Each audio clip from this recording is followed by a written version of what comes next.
Hello, I'm Dr. Sam Hancock of the Emerald Planet and EmeraldPlanet TV. We come to you on a week-to-week basis from Washington, D.C. in the United States as we look around the globe in 144 different nations, looking for those 1,000 best practices, the technology, services, and products that are making a difference as we move through the 21st century. And as we have a planet of 9 billion people by 2038 and possibly 12 to 13 billion by the end of this century, how are we going to be able to take care of all these people on planet Earth? And that's what Emerald Planet's all about. We come to you looking at the solutions, the best practices from around the globe as we create the Emerald Planet. Hello, welcome to the Emerald Planet. We're making a difference as we move through the 21st century. And seeing the long-term impacts of climate change.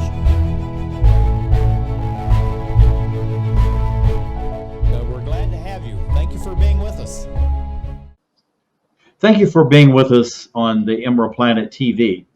And we're going back and we're going to capture something that we shown before, but it leads us to the topic of today, wildfires and the damage that's been happening all across the globe. But there is a solution that was developed before we even realized that there was a continuing problem with the wildfires. It's called Mars Salute, Managed Aquifer Systems. And we have Dr. Lobo Vieira, who is the Principal Research Officer, Portugal National Civil Engineering Laboratory in Lisbon, Portugal. LANEC is the acronym for that. And Lobo, welcome back to the Emerald Planet TV. It's a great pleasure to be here again, Dr. Sam. Now, looking at Mars Salute, again, I was saying it was a solution that was developed almost before we knew we had a real problem with the wildfires, but we had a real problem as far as having water going forward through this 21st century. Why is Mars Salute so important and really is a natural bridge into the research and studies about wildfires? Well, that's a very good question because it links what is managed aquifer recharge, that's incorporating excess of water in wet years in the soil to compensate the missing climate change natural recharge. But we would like to put that inside the aquifers with a very good quality, okay? In Mars Sol, that's the previous project, we have assessed how could we infiltrate largest quantity of water in basins, in karst aquifers, etc. And now we know that we can do that.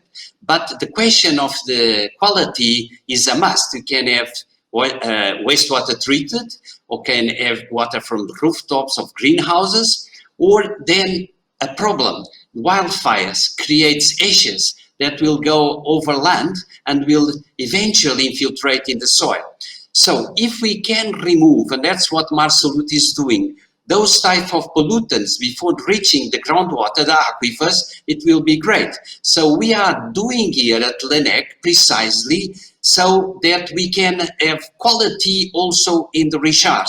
So to be sound, safe, and sustainable strategy. Quantity is okay, but now the quality. So we are creating man-made soil, putting organic matter, types of layers of removal of the particles. And in wildfires, one of the most problematic areas that we have researched is the quality of the water in the bird areas, so reaching the water bodies, surface and groundwater.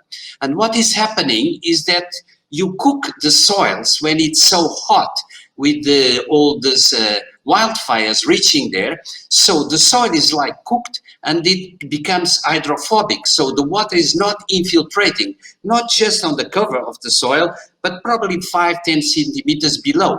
So we have to devise a way to cut this barrier. It's a barrier made by wildfire, so that we can incorporate the water physically there. This could be one of the solutions to counteract the wildfires.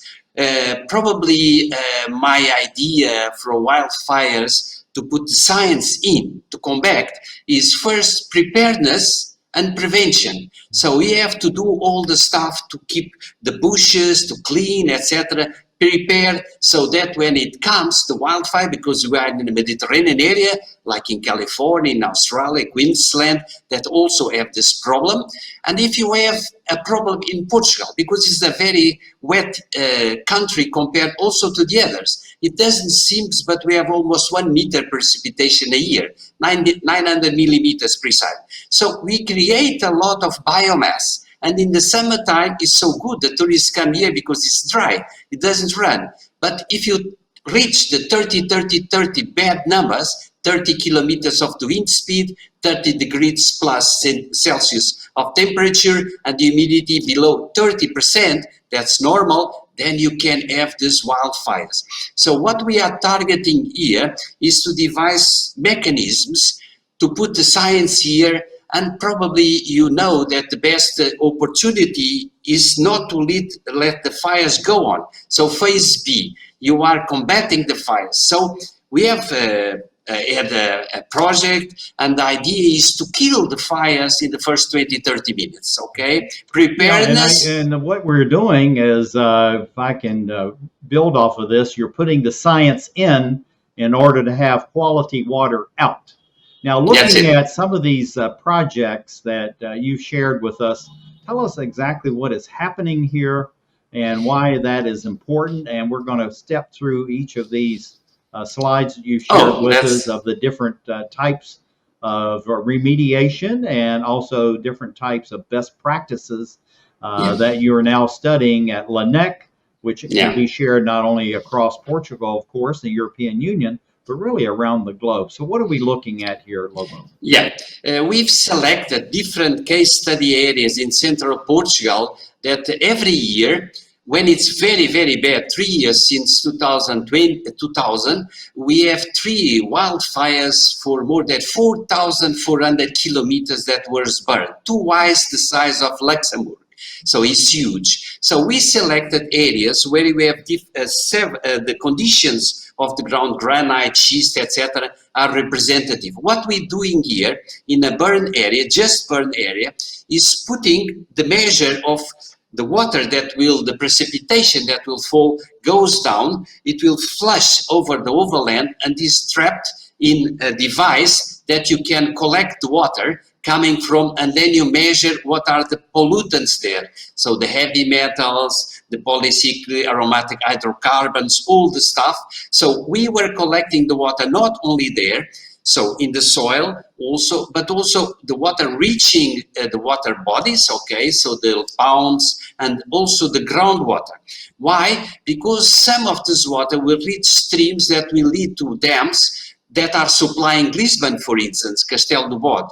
And so we would like to know what is the quality of this water flowing down, and also what are the measures that we can devise in the riparian zones of the streams to counteract this type of problem, okay? So what you're seeing there is an area that we know the size of the area, so we can see per square meter what is the amount of this type of pollutants compared to the natural solutions. The area selected was burned, not burned, burn again, etc., so that you can see what is happening there. Got it. We have also looking at this next image. Tell us how this is a transition to into further research. Yeah, okay, this one you see the black and the brown, okay? The black is the area that was burned by the wildfire, what I was saying before. So this is, it was not black, it turned black by the ashes. So what we're taking there is this topsoil, trying to see what is the amount of the pollution that is trapped to the soils. And later, eventually, 7 months later, whatever, it will come and reach the groundwater. So we are removing the soil to know what is inside the soil, and so that you have the physical know-how in this large area, 1,000 square kilometers, 4,000, what is the amount reaching the baths and the rivers, the creeks, and also the groundwater, to have an idea. Now, this is really a dramatic image here. So what is happening, and why do you have this severe fall off from the stand of trees to the immediate right of this, this cave-in? Yeah, probably this could be some area there that you can have. This is like in the Grand Canyon, you have a cut that you can go millions of years back. Here you can see what is happening in different areas of the soil in depth, okay? And you can measure the travel time in capsules in unsaturated zone, and knowing the travel time and how many time we have to remove that or to counteract that by what I like it, you know, my type of doctoring was precisely mathematical modeling of the travel time of pollutants in groundwater. So after knowing this, you have the boundary condition to know what is the quantity there, because we have measured, and then you can make the mathematical models to see what is the expected amount reaching the stream, for instance. Now, tell us what's happening here, and this looks like it's an old well of some kind. Yeah. Yes, you are touching precisely one of the problems of the wildfires in Portugal, is the human desertification. So before, you have the terraces, you have these large wells. This is calling the Nora. So it was the donkey that was turning around, putting this well that will go the water to a canal for the agriculture. And now the aging of the people is a problem, and then you have the bushes, and it's expensive to clean, and the government cannot clean all the private properties, and they are making legislations of the people to counteract. And some of these areas we don't even know who belongs, because the people died, the people immigrate, I don't know, to the United States, to other parts, or to the cities. And so this is the transformation of the socioeconomic.